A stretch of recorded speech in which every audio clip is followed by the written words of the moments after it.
equal spin. The propaganda's a win, stress feeding on my tension. My countrymen, they love their fiction.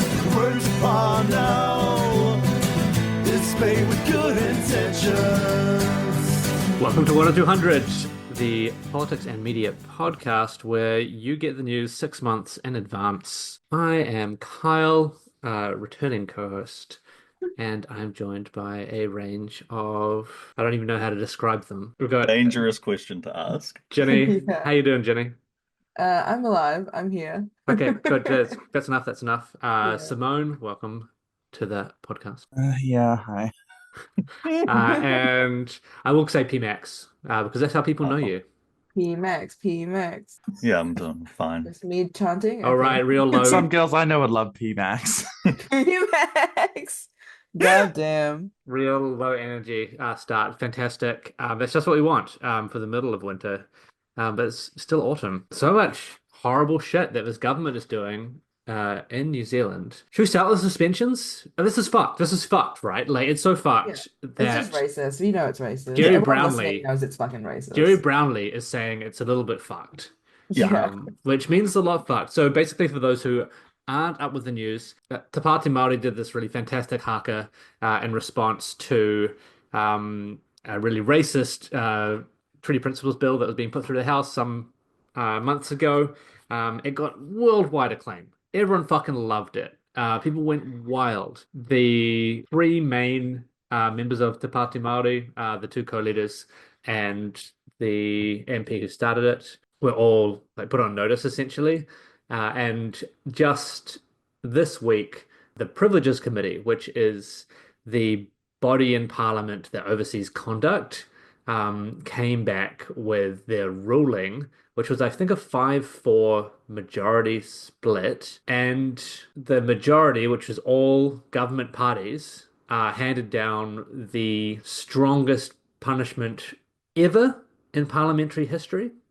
I think it's something like a 21-day suspension for the co-leaders, 7-day suspension for Hannah Rafferty Maipi Clark, who is the woman who started the haka, after she'd already had some punishment as well. So there's kind of like a double jeopardy thing there. And yeah, as I think Ginny, you're saying, it's just racist. It's just outright racist. And in the same week, right? Like, we've had all this kerfuffle about people using the C word in Parliament. The main person in the newspapers bemoaning how far the standards in Parliament have fallen is Winston Peters, who regularly just says the most heinous, bigoted shit from behind parliamentary privilege because he's a fucking coward. This week, I think a couple of days ago, he called Christopher Hipkins a sausage eater, didn't he? And you're just like, come on. Thoughts, feelings, quick around the room. Okay.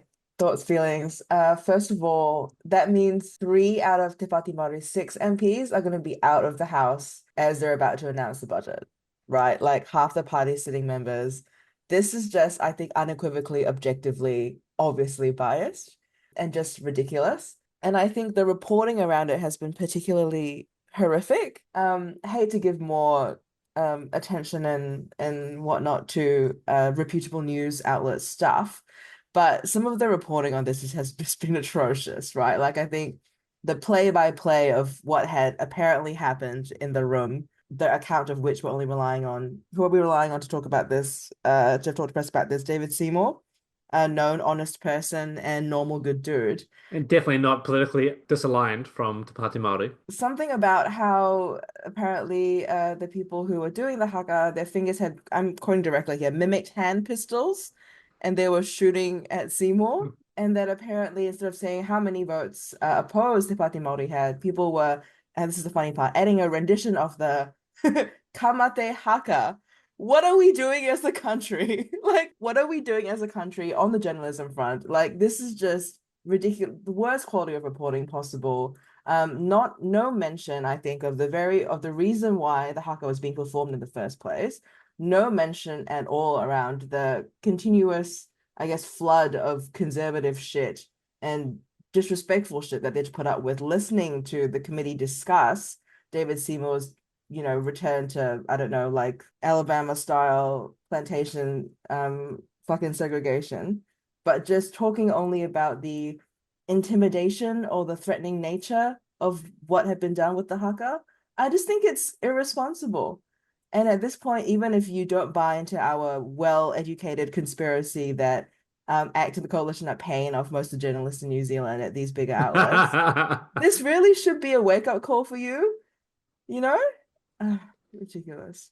Pmax, take it away. I think like the big thing that stuck in my craw was I really should have pulled the article up, but I believe that there was an offer for experts in tikanga Māori to speak to the Privileges Committee about the context of the haka and the appropriateness, therefore, in Te Ao Māori, which was refused, is my understanding. Not to mention that all three of the members of Te Pāti Māori who have now been like recommended to be removed, hasn't passed yet, to my understanding, are all expert practitioners of kapahaka. And to insinuate that they don't know the appropriate time to perform a haka is actually really fucking disgusting and just like an absolute attack on their understanding of like Māori expression. So that's kind of been like the part that's pissed me off the most is this like attempt to define what an appropriate haka is, I guess. I agree wholeheartedly. It's pretty clearly racist. I think that's the kind of first level of analysis that we all have to agree to, that for some reason a lot of people sort of are struggling to agree to. What I am thinking about it, I suppose, is apart from everything else, that this is typical of electoral quote liberal quote unquote democracies, right? You know, and this is one of the tensions of them, is that they are well, New Zealand is just a carbon copy of what was kind of going on in Europe, right? So we don't really have, this didn't arise out of anything here. And the fundamental contradiction here is settler colonialism against, you know, quote unquote Pākehā democracy or whatever. But the notion of this kind of parliamentary lawmaking arises out of bourgeois revolutions, right? And so the whole purpose of the culture in them is showing civility to each other because we are, you know, gentlemen is the idea. Not the aristocracy, but except in England where they never got rid of them, but there is this kind of civility with each other. And so you can have a budget, which I'm thinking about because the budget's coming up, where a government could radically increase defense spending in order to make the world more dangerous, create weapons of war that would kill people in the poorest parts of the world, and facilitate genocide, do any number of horrors in the world. But if they say cunt, then that's a problem. If they perform a haka, which is, again, just in this country, on this land, right? That can't be done because it's uncivilized. That's what's uncivilized to each other and to their peers, you know. But it's not the effect of what the bourgeois parliament does. And I suppose that's something that, I won't say it bothers me, it's something that I wish was a moment of clarity for a lot of people. And I hope it is. Yeah, what Pmax was saying about the way that media here isn't really covering why the haka was performed. It's because media know that everyone was fucking wild about it. And also everyone turned out and overwhelmingly defeated the Treaty Principles Bill. And to link those two openly would galvanize people again. It's pretty cynical, in my opinion, on top of everything else.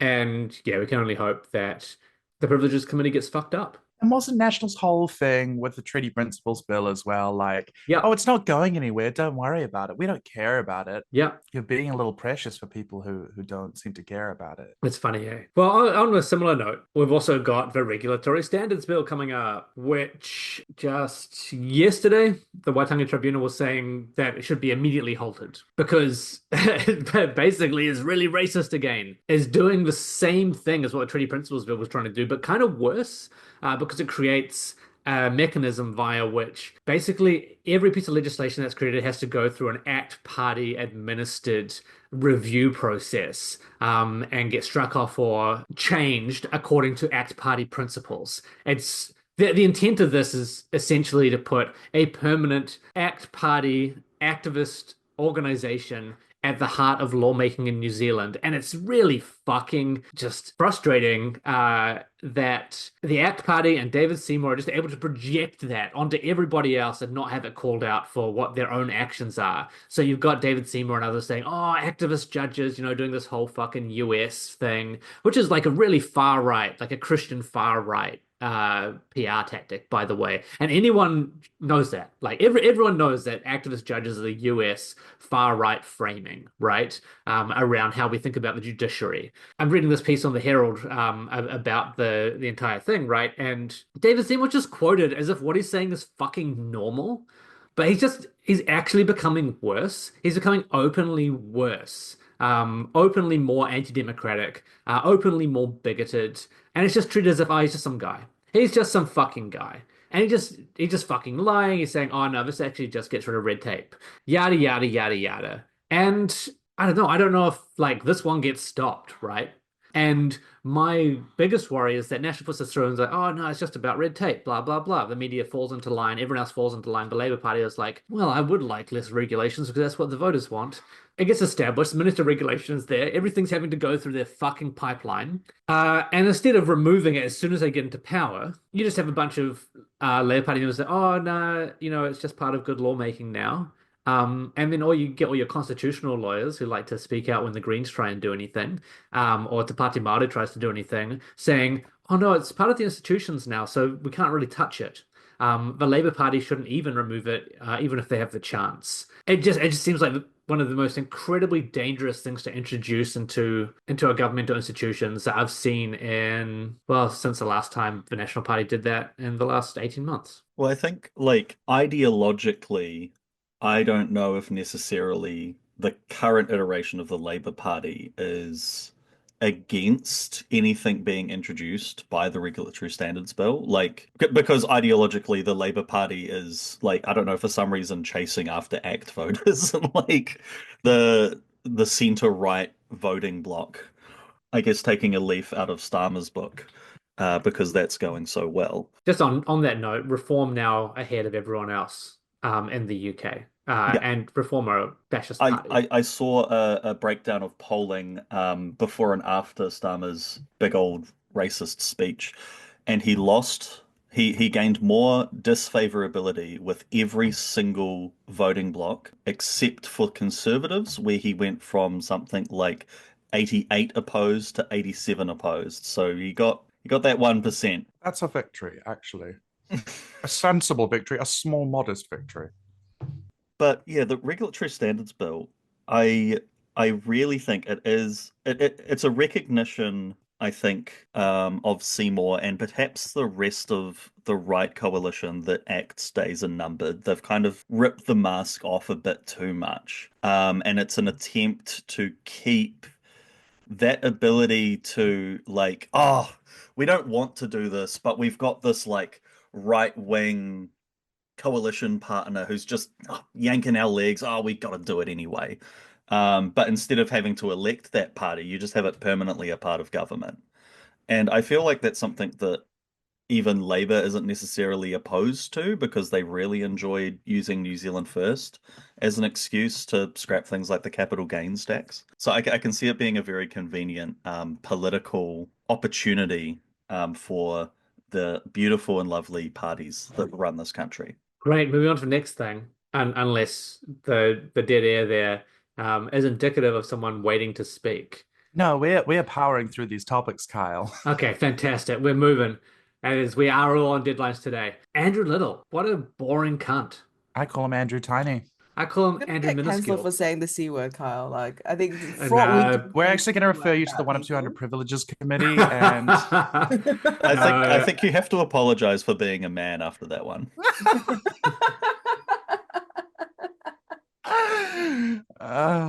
Wow. Are we talking about, so when you say Andrew Little and then you pause, can I just clarify? Are we talking about, like, I don't know, the political lifespan of the man, the myth, the legend, or just his current campaign to be mayor and the ridiculous things that he is thinking about talking Yeah, the about? latter, the latter, the latter. And which is completely indicative of the way that Labour politicians Mm. want to have this little voice in the back of their head telling them to do the bad thing. Because he's come out yesterday to say, "Oh yeah, I think I kind of agree with Vision Wellington." He doesn't mention them, of course, that we should stop all contracts being signed for Golden Mile developments because they're unethical to keep signing those up when there's an election on the way. This is just absolutely absurd. It's fucking pathetic. And it's just a complete it's that really pure kind of third way politics. Like I'm going to try and cut down the middle of these two things. The two things being neoliberal development and urbanization, I guess, and a bunch of far right lunatics funded by billionaires. And you don't come out good. You don't end up in a good position in society when you do that. He might get the mayoralty, I don't know, but fucking hell. But the thing that pisses me off about it is, I guess it just lays bare how terrible Andrew Little's political instincts are. Because for the past, what, decade, Wellington has always voted for the Golden Mile. Like, overwhelmingly, the popular vote has gone to people who are proponents of or supporters of the Golden Mile because literally no one likes it except for like 12 business owners who enjoy being able to park outside of their businesses and then Who all support move Vision the Wellington cars now. every couple of hours. But Who all support Vision Wellington now. who all support Vision Wellington now. It's like everyone sees the Golden Mile and is like, that shit is fucking sick. When is it happening? Why is it taking so long? Like any resistance to or dissatisfaction with the Golden Mile is the fact that it's been in consulting hell for like fucking 20 years or something. Because I guess you've got to get your cut, you've got to get your grease, you've got to be like, oh, we've got to spend another 6 months consulting on this speed bump or this fucking little section here. We can't actually get spades in the ground. Like grats to Fano for um getting shit rolling. But yeah, no, really disappointing to see a Labour politician coming out against it for no gain because there's already five other anti-Golden Mile participants in this rat race. Well, this is part of the point, right? Like this is part of the role that Labour seems to more increasingly play, is to force everyone else out and then ensure that there's no alternative. Like that's why he's entered the race. Like it's actually a shame that and I'm not a big fan of Tory Whanau as a mayor, but she should have stayed in. Because she would have just got everyone's votes. You know, Yeah. like you're gonna win that if Andrew Little is gonna go and do this shit because now this is this huge open electorate who's getting no one like who has no one to vote for essentially. It's just forcing people into the Labour camp, Yeah. which is really foul, honestly. It just seems like everybody in the Labour Party is descended from the DARE program because all they do is like just say no, and it's like what?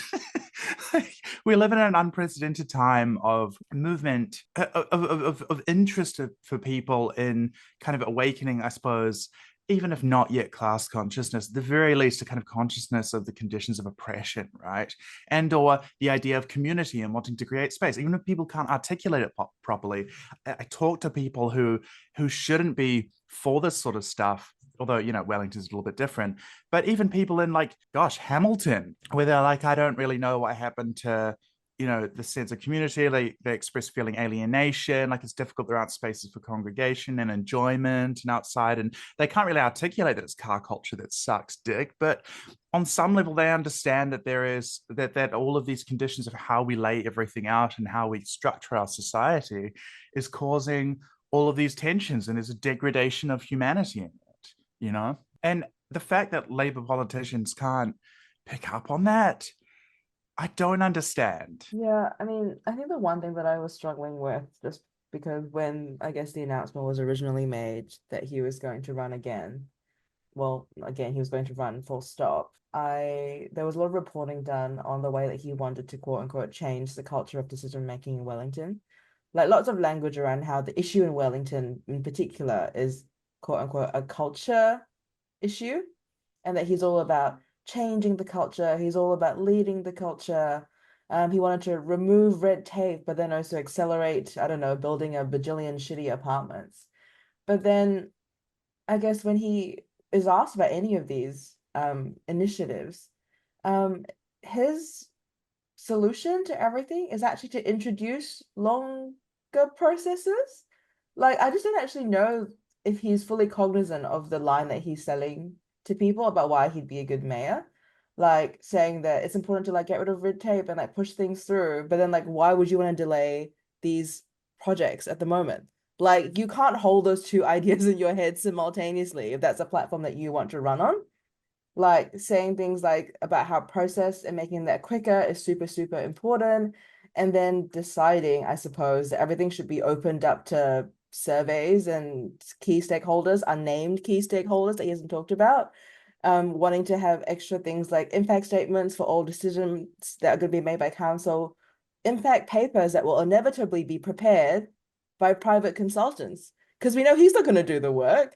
It's absolutely going to be farmed out to a McKinsey type, to a Wellington consultancy type. Everything he's proposing, new frameworks, new everything, new codes, these will all almost surely be written by private commercial entities. And if your goal is to reduce regulatory red tape and that's your platform that you're running on and to keep costs down, why would you announce, I guess, or come out so strongly in favor of initiatives that do the exact opposite directly? I think it's ridiculous, just nonsensical. Yeah, it's not good. Everything he does is bad.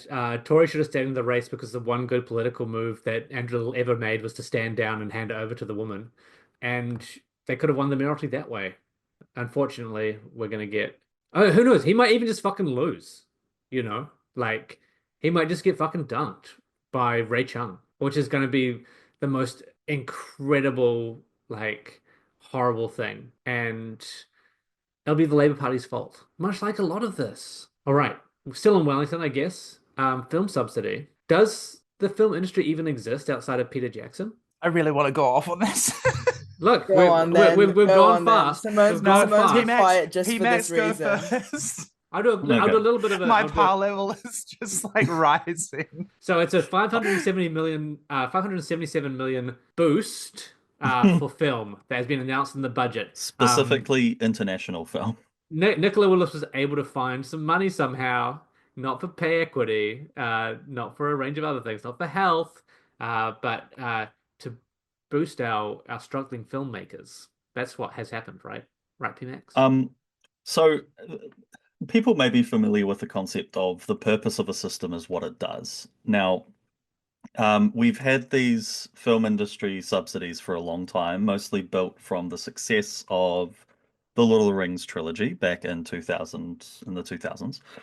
And increasingly, despite claims that these subsidies are to build and maintain a thriving and sustainable film industry in New Zealand, the only real tangible outcomes seem to be James Cameron having a mansion out in wherever the fuck his mansion is, and Peter Jackson having an ever-growing collection of Nazi memorabilia. If the government was actually interested in building and maintaining a sustainable film industry, they would be offering funding to local filmmakers, not subsidies to international filmmaking titans. The line that always gets trotted out is this creates jobs. This does not create jobs. I have many friends who burnt out from the film industry who left it because there aren't jobs. Because what there are is essentially seasonal fruit picking for people who are highly skilled at the art that they do, who get taken on board when there is some kind of big project and then immediately turfed out, because the way that it works with having scuppered the unions here is that, especially like Weta Digital and similar kinds of companies here, the big ones that take these international productions will just take on quote unquote contractors and then will fire them without giving them any of their holiday benefits before that sort of stuff is supposed to accrue, before there is any kind of like employer or statutory requirement, and then they take them on board again when there's a big project, or they just move them around like human chess pieces to wherever they need to be. So there's a kind of de-skilling that goes on, and then the real problem becomes, and this was acute even 10 years ago, was that people who were at the higher levels were going. They were being phased out, and the juniors couldn't get up further. And so Weta Digi had to start hiring people internationally who had those sorts of skills, because they weren't training any of the young folk. They were just using them for a few months and then throwing them away into the trash. This happens at every level. These aren't jobs. These rebates, they don't provide jobs. What they provide is a temporary source of human labor to then be used, expended, and thrown away. And then people just leave, and our creatives burn out, and nothing ever gets done here. And the stories that we would want to actually have be told with the labor and the talent in this country, they don't get told. They just don't. If you took however much this is, what is it, 500 million? 577. The amount of $5 million movies, $2 million movies that you could make if you wanted to reduce risk and just give that into the local industry, the sheer amount of movies you could make, 95% of it would not be good, although that would be worthwhile anyway. The 5% would be smash hits. Why would you not do that? The reason is because it has nothing to do at all with jobs. It has nothing to do with our film industry, because when they say our film industry needs these subsidies and needs this money, they are lying to you. It is not our film industry. New Zealand doesn't have a film industry anymore. We are just an international vassal state for other people's film industries. We're just an appendage on the American film industry, on other countries' film industries, because they have hollowed everything out, and they've de-skilled this labor force, and they've made everybody and anyone who wants to be involved with this at all either just want to give up and go away and do other work and be baristas, or they go overseas. Because guess what? There are other countries which actually nurture talent and they care. In Scandinavia, they have a wonderful local industries, and some of it is for television, some of it is for film. But Denmark, for example, is a really good example of this. They actually put state funding and state money both into skilling people up with their education and passing on those skills from the top down, but also into smaller productions and larger productions, which are local ones. Because a lot of art which is worthwhile to make isn't something which follows a market model anyway. The example that's brought up in RNZ, which I want to make sure, was it Willis that brought it up, or perhaps just one of these people? No, it was the author of the article. It says films that have benefited from the rebates included a Minecraft movie and Taika Waititi's Clara and the Sun, which was still in production. Okay, it's still in production, so I haven't seen it, but it's a Taika Waititi movie, so obviously not worthwhile. And a Minecraft movie is like the prototypical example of disgusting slop. That's I think you'll not find it's the art. second highest grossing film of 2025. There's something so shocking about saying that, though. This prototypical example of green screen slop, which has no soul whatsoever to it, which is a simulacrum of a movie, because it is meme in itself for Gen Alpha kids to kind of say echolalia phrases to each other and give themselves autism. Like, I don't understand on what level that part's not bad. That part's actually very cool. But I don't understand on what level at all this is supposed to be a New Zealand film industry, because it isn't. Because Pmax is totally right. The things that have come out of this are Peter Jackson pulling up the ladder behind him and becoming a kind of capitalist owner of industry here, and him playing with his like Waffen SS toys in a really non-suspicious way, and having an increasing collection of memorabilia, and being a huge landowner in Wellington with like holdings of over $100 million. James Cameron the same, this person who's kind of a supposed environmentalist who seems mysteriously just to get involved and put his thumb on the scale of local politics when it might interfere with something that he personally kind of feels is might impinge upon him or similar, but otherwise doesn't actually do anything, apart from accumulate power and wealth for himself.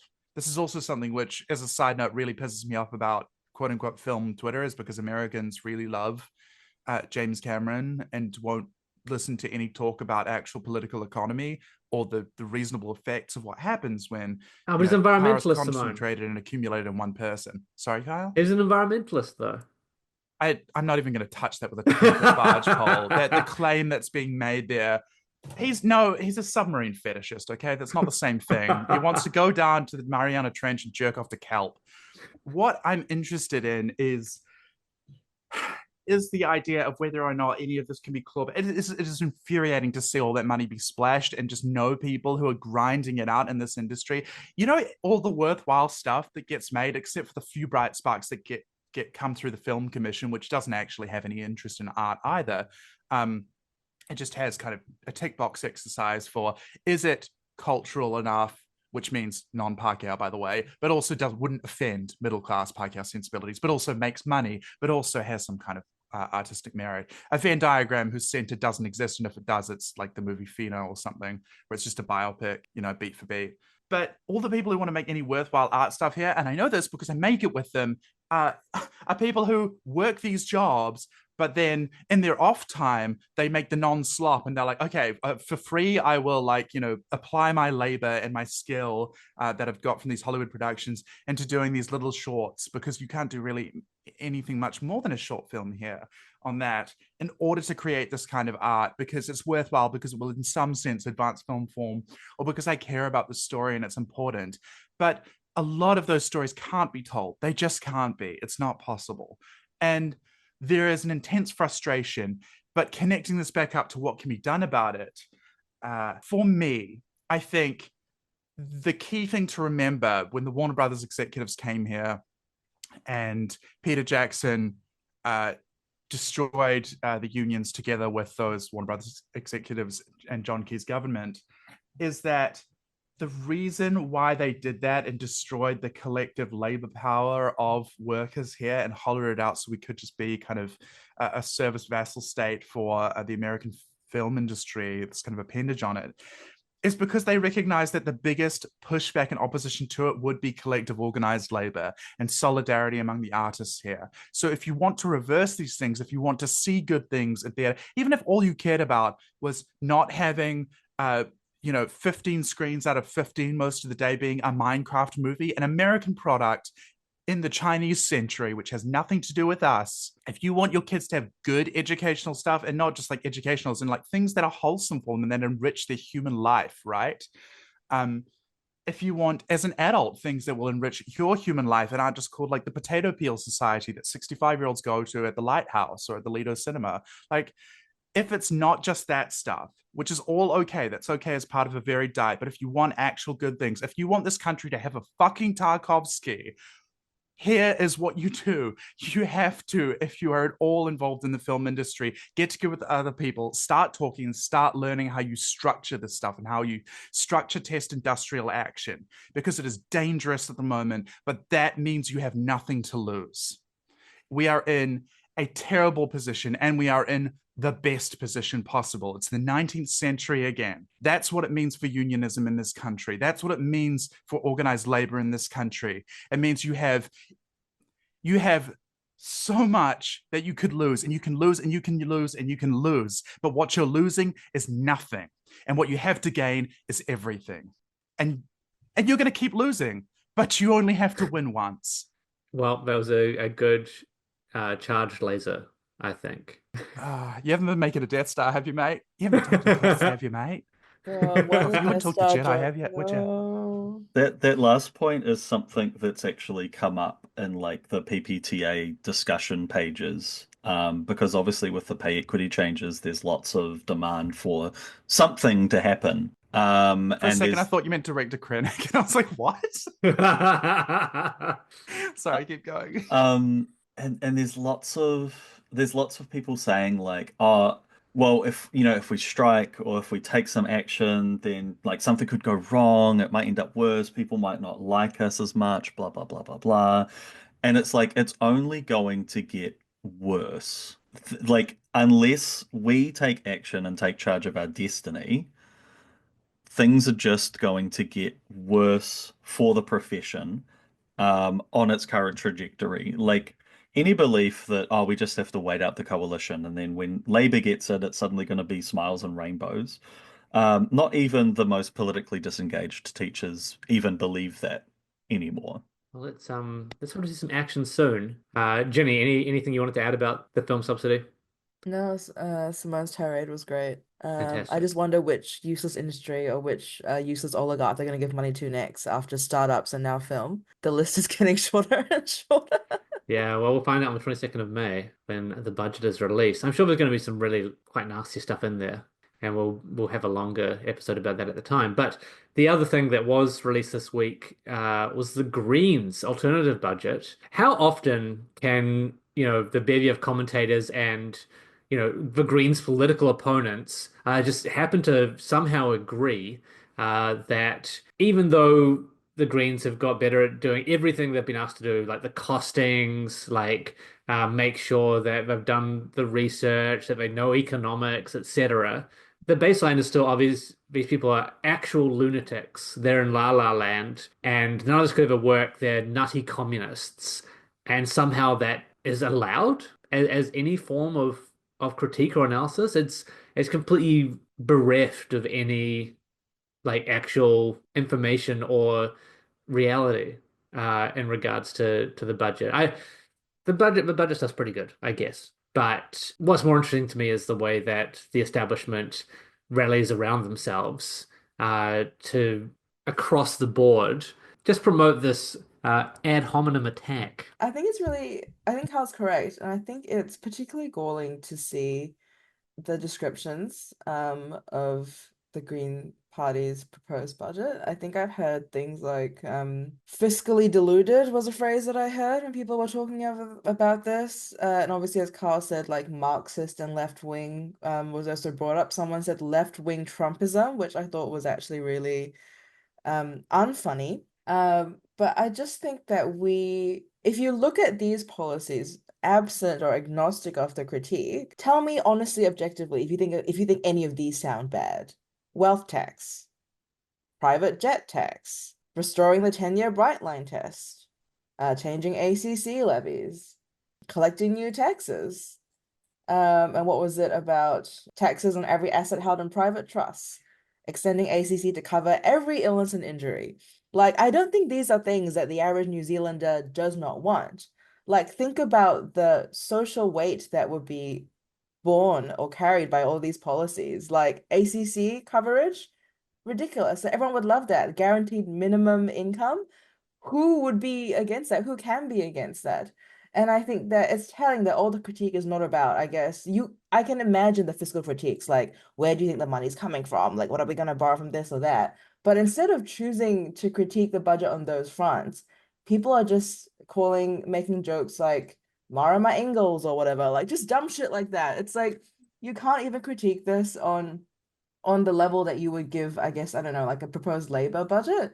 And I think that the fact that National and the coalition don't want to actually try and hit back with any sort of assertive fiscal no's about this is because they know that the math doesn't really stack up and it's going to make them look even worse. And just it's easier to just be like, oh, they're greenwashed, like it's terrible, they don't know anything. If you read National Party's press release written by the incomparably capable Nicola Willis, for example, it's like a short 250 words, and the main thesis is that their approach just has no fiscal strength to it, which is untrue. You can't have a rebuttal to this budget as the coalition that has no numbers in it. And that's the most galling part. Like, respect your fucking opponent enough to bring some stats into this. Don't just sit there and just call them left-wing morons or idiots. It's just incomprehensible. Yeah, and this is why I've always said like the left shouldn't bow down to like the claims from a decade ago, right? We were like, oh, the Greens haven't done the numbers, blah blah blah blah. Like we have to do all this stuff because they've done that now. It didn't make any difference. It made literally zero difference in how they're approached by the right wing. Like you literally don't have to listen to this shit. Just tell us what you want to do. I don't care. Like find a way. Like. But part of the reason that they can't push back on this, even in the sense of like, oh, these are more taxes, it's because like, oh, we shouldn't have a private jet tax. What? Like, immediately they're putting themselves on the side of like just the worst people in the world. One of the really funny things I've seen just around the socials is people trying to claim that what the Greens are doing is austerity because more taxes are included. So there's clearly someone in the machine that has identified that terms like austerity are really bad words now. They are words that you don't want your government or your politics associated with, and they're trying to smear it like Trumpism, right? Like I think Winston Peters was coming out and saying that the Greens were left-wing Trump, for example, and like, oh, this is another form of Trumpism. They know that this is toxic now. And they're just trying to apply it leftwards, which makes absolutely no sense. But the media is just like, oh yeah, I guess we can just run this. It's fucking ludicrous. I'm sorry, I've got to take my out. You've got a what? I've got to take my heart out. Your what? You've never heard the term a hard out? It's like you can't I've continue. never had to say hard out to anyone in my life. What? Okay. But you're taking your heart out right now? Yeah, like what's happening? Are you Let's preparing us for keep the that. hard Let's keep out? that off the cast. Keep this I'm in, Mitch. going. Like, what? I didn't know we're like when you're talking about Department of Fumbles, I didn't know you're gonna fumble the fucking podcast. Yeah, what the hell? No, I have to finish, so Yeah. I've got to. No, you know what, Ginny? Oh no. Do you have anything to add on this topic, Simone? I think it's good.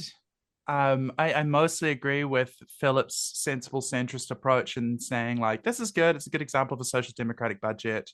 I agree. I think there's a lot of places that could go further because this is the time to push the envelope. And this is the bare beginning, right? There are some things which are missing from it. But on the other hand, I don't know. I'm thinking just about how even this is receiving attacks. I think that means that, this should be just a signal that if people are going to in bad faith say, oh, this is communism or whatever, which is cool and good, by the way, then what you should really do is just kind of do the good things anyway. And then when people see that those things are good, be like, you like a little bit of communism? Would you like some more communism? Pmax, thoughts on what's happening here? Yeah, I mean, just building off that thought, like the problem with the Green budget is it is the kind of budget that Labour and even National should be proposing to halt the decline of this settler colony. Like something that was highlighted in the reporting was like, oh, they're gonna force ETS onto farmers, and then when you actually look at the budget, it's like gonna actually start like meeting ETS obligations and use the funding to help farmers shift to more sustainable practices in line with international trade agreements. National's not going to do that for you. ACT's not going to do that for you. Labour probably isn't going to do that for you either. Like, if you're a farmer, the only party at the moment that is saying like, yeah, we'll keep like this weird fucking like private landlord bullshit family farm business going is the Greens. Like everyone else is kind of happy with like corporate farming just slowly sucking up everything. So yeah, just like the thing is they're never gonna love you, bestie. They hate you. No matter how good your budget is, no matter how perfect it is, lean to the left. Like let's like they're gonna call you communist anyway. Just do it. That's right. And Labour could take some flags out of that as well. You're not going to win. You're not going to win that argument in the PR space, like in terms of getting National Act to like accept your policies at face value and respond to them even logically. All right, I think we are on a timeline. This has been the quickest podcast we've ever done. Thanks so much to my co-host. Thank you, Pmax. Thank you, Sure. Simone. Got it. Thank you, Ginny. No problem, guys. Yeah. Thank you to our audience. It's been another current events episode with 1 of 200. Like, share, subscribe. Let people know that there's good critique and analysis out there and that you're ahead of the game. And when you're around the barbecue and you have these incredible insights and people are like, hey, wait, that thing you said 3 months ago, that turned out to be the truth. You're like, that's because I listened to 1 of 200. You should too. We'll catch you next week. If artificers are, then I'm living a pointless life, but I'm learning all your lessons. Fucking politics, there's no distinction. The road upon now is paved with good intentions, and I'll admit that I'm lost for what to say when they quote this as a cost me ought to stay.